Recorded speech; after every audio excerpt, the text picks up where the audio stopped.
जब शराफत के कपड़े उतरते हैं तब सबसे ज्यादा मजा किसको आता है? बॉक्स ऑफिस को। दैट्स राइट ले दो, क्योंकि सबको पता है कि आज बॉक्स ऑफिस पे सिर्फ 3 चीजें बिकती हैं, Khan, Kapoor and cleavage. Okay,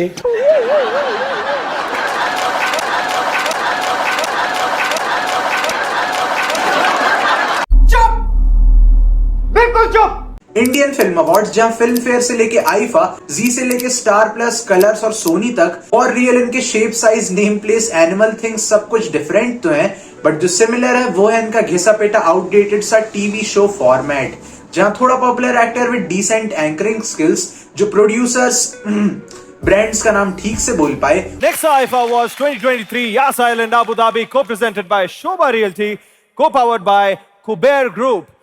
उसे सड़े हुए क्रिंजी जोक्स बुलवाए जाएंगे। I'm the original OG Habibi.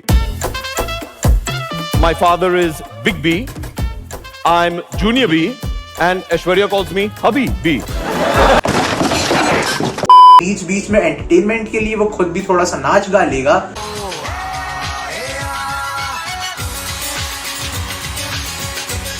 कभी कभी एक स्क्रिप्टेड बैंटर के बाद उसी एक्ट्रेस को डेट करके उससे शादी भी कर लेगा, दूसरों के अरमानों में पानी फेर के। एंड एट लास्ट अवार्ड्स उसी को मिलेंगे जो ज्यादा अच्छा डांस परफॉर्मेंस किया होगा, जिसकी ब्रांड वैल्यू और पीआर गेम ज्यादा अच्छा होगा और जिसका फैन बेस ज्यादा बड़ा होगा। बट जिस एक्टर के पास ये सब नहीं है बट स्टिल जिसने तबाही परफॉर्मेंस दिया है, तो कॉम्पनसेट करने के लिए उसे क्या मिलेगा? Best actor, but only according to critics. तो हमारे प्यारे Indian film slash TV awards, जो भले ही शूट तो एक दिन में ही कर लिए जाते हैं, बट गंदे गंदे लाफिंग और चीयरिंग इफेक्ट्स लगाने, बड़े बड़े एडिटिंग ब्लेंडर करने में इनके एडिटर्स को 3-4 महीने का समय लग जाता है। और फिर फाइनली न्यू ईयर या फिर दिवाली के दिन हर साल वो हसीन घड़ी आती है जब तन्हा लोग तन्हा कमरे में बैठ के ये आउटडेटेड चूतियापा एंजॉय करते हैं। Entertainment, entertainment and entertainment. खैर, कभी तुमने ये सोचा है कि जहां अपने इंडियन फिल्म या फिर टीवी अवार्ड शोज की ज्यादा कोई वैल्यू नहीं है इंटरनेशनली या फिर ग्लोबली, वहीं दूसरी तरफ Oscars, Golden Globe, Emmy, BAFTA, Grammy जैसे अवार्ड्स के लिए क्यों लोग पागल रहते हैं वर्ल्ड वाइड?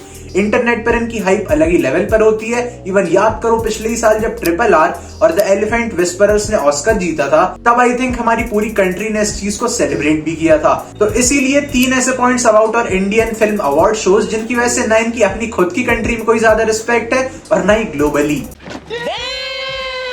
तो सबसे पहले इनका हद से ज्यादा बायस्ड वोटिंग सिस्टम, जहां अगर फिल्म फेयर की बात की जाए, जिसे allegedly India's first and most recognised award कहा जाता है इन इंडियन सिनेमा, तो फिल्म फेयर की वोटिंग आसान शब्दों में 2 अलग अलग प्रोसेस के साथ की जाती है। पहले जो पॉपुलर कैटेगरीज होती हैं, जैसे कि best film, best director, best actor in a leading role, male और फीमेल, इन्हें डिसाइड किया जाता है मेरे और आपके वोट्स यानी कि जनता के वोट्स के हिसाब से। जैसे कि आज के टाइम में most of the popular reality TV shows की वोटिंग होती है, सेम वैसे ही जिससे ज्यादा वोट्स मिले समझो विनर बनेगा। नाउ पॉपुलर कैटेगरीज में जूरी का रोल सिर्फ इतना होता है कि वो पॉपुलर कैटेगरीज के नॉमिनेशंस को रैंक करते हैं। ऑब्वियसली वोट्स के नंबर्स के हिसाब से ही होता होगा ये सब, चीजों को ज्यादा फेयर रखने के लिए।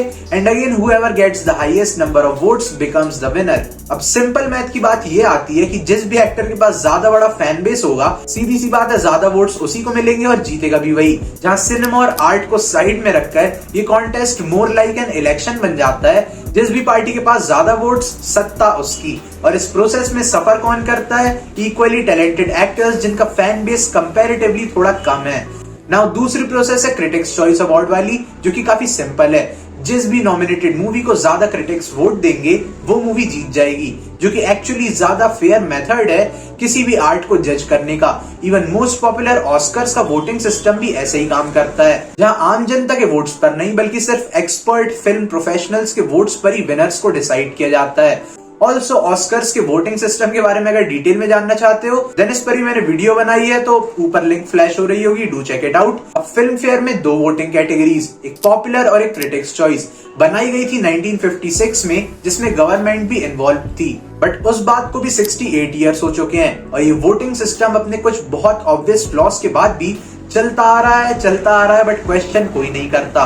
पॉइंट नंबर 2, ब्लैक लेडी या फिर बिकी हुई लेडी। अब ये सुनने में कोई नई बात नहीं है कि एक्टर्स ने पैसे देकर ये अवार्ड्स खरीदे हो। Celebrated actors like Rishi Kapoor and Shahrukh Khan दोनों ने एडमिट किया है कि उन्होंने अवार्ड्स पैसे देकर खरीदे हैं पास्ट में। अब अगर वो अवार्ड्स खरीद सकते हैं, देन सवाल इन अवार्ड्स की क्रेडिबिलिटी पर भी आता है कि ये कैसे बिक सकते हैं कुछ पैसों के लिए, और क्या एक्चुअली जनता या इवन क्रिटिक्स के वोट्स की भी कोई वैल्यू है इन पैसों के सामने। जहां हाँ, मैं अग्री करूंगा कि कहीं ना कहीं वेस्टर्न अवार्ड्स, ऑस्कर या एमीज भी बायस्ड है अगेंस्ट इंडियंस। हमें इतने सालों ने एक भी अवार्ड नहीं दिया बेस्ट फिल्म या फिर एक्टर के लिए, लेकिन स्टिल तुमने ये कभी नहीं सुना होगा कि ऑस्कर्स को खरीदा जा सकता है, बल्कि ऑस्कर्स को बेचा भी नहीं जा सकता है। जहां इंडियन सिनेमा भले ही दुनिया के कुछ सबसे बड़े सिनेमाज में से एक है, बट ये अवार्ड्स और उनका पैसों के लिए सिनेमा, आर्ट और टैलेंट को बेच देना कहीं ना कहीं एज एन होल पूरे पॉप कल्चर को डैमेज करता है। Number 3, the real north south divide. आज के टाइम में जहां हमें इतने खतरनाक पैन इंडियन कोलैबोरेशंस देखने को मिल रहे हैं, बॉलीवुड का एक्टर साउथ के डायरेक्टर के साथ, बॉलीवुड का डायरेक्टर साउथ के एक्टर के साथ, वहीं अगर नेशनल अवार्ड को छोड़ दिया जाए, देन हमारे पास एक भी पैन इंडिया अवार्ड शो नहीं है। वो तो इसी साल जवान की इतनी खतरनाक सक्सेस के बाद एटली और अनिरुद्ध रविचंद्र को नॉमिनेट किया गया है, वरना इसके पहले मामला काफी ज्यादा बर्बाद था। और ऐसा नहीं है कि ये दोगलापन सिर्फ नॉर्थ में है, south industry does the same. उनके नॉमिनेशंस में भी आपको कोई भी नॉर्थ फिल्म मुश्किल ही है देखे। जहां हम इंडियंस को फोकस करना चाहिए था कि कैसे अपने अवार्ड्स को इतना रेप्यूटेड बनाए कि वो इंटरनेशनल अपील भी जनरेट करे, यहाँ पर नॉर्थ साउथ में डिवाइड मचा हुआ है। जहां अब तक फिल्म फेयर एटलीस्ट आईफा को तो ग्लोबल हो ही जाना था, इंटरनेशनल फिल्म्स को नॉमिनेशन देने लगना था, लेकिन यहाँ पर अपने देश की सारी मूवीज को नॉमिनेशन नहीं मिल पाता। वहीं ऑस्कर्स, गोल्डन ग्लोब्स या फिर एमीज का मेन फोकस होता है ग्लोबली फिल्म्स को नॉमिनेट करना। एंड लास्टली नंबर 4, सुधार की गुंजाइश।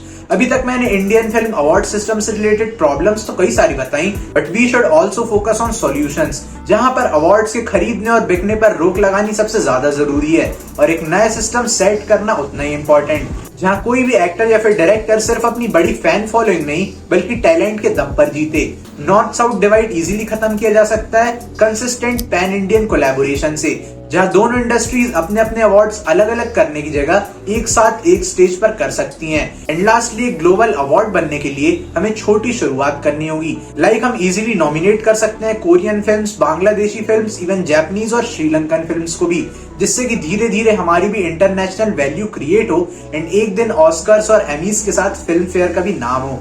और ये इम्पॉसिबल बिल्कुल भी नहीं है। इंडियन फिल्म इंडस्ट्री जिसकी नेटवर्थ बिलियंस ऑफ डॉलर्स में है, उसके लिए ये करना काफी आसान होना चाहिए।